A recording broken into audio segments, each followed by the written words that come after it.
Hello friend, welcome back to Toyota Maintenance channel. Here you can see 2006 Toyota Matrix.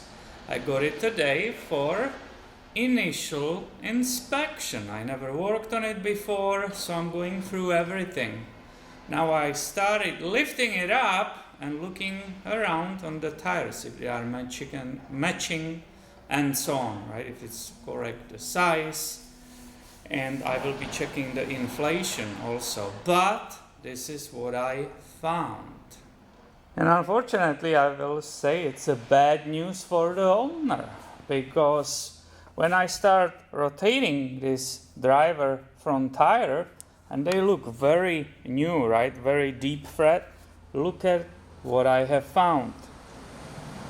Oopsie, oopsie. I first thought, because when I saw it before, I thought that's a rock, right? It looked like a little rock, but unfortunately, when you look in the detail, it's not even nail, it's a screw going in that tire. So it's going all the way in. She also, when she brought it, she had the tire pressure light on, saying, "Oh, my tire pressures are okay, what's happening?"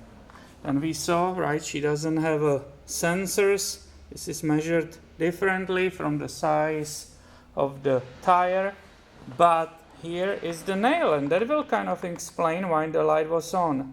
Now, why did I say bad news? If you look closely again in the detail, where is that screw located inside of that tire?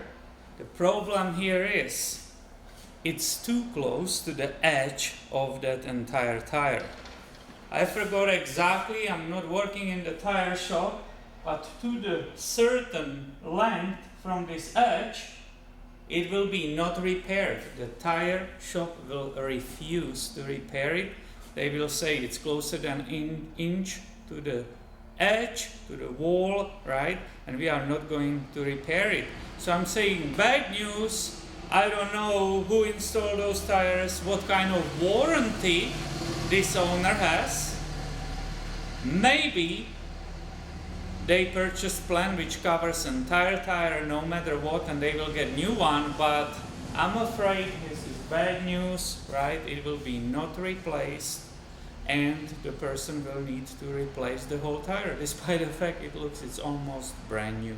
And why am I filming it for you? Well, I just wanted to show you something interesting, right? What we are dealing as a mechanics, as a technicians every day. You don't see this every day, right? Most of the time the screw is somewhere right here or in the middle. That's easy to repair. That can be done for approximately $30, but this is a problem, and I already wrote it on my report, right? With a big exclamation marks. This needs to be fixed ASAP. So thanks for watching. Be subscribed. You don't miss any future videos. And have a great day, my friend.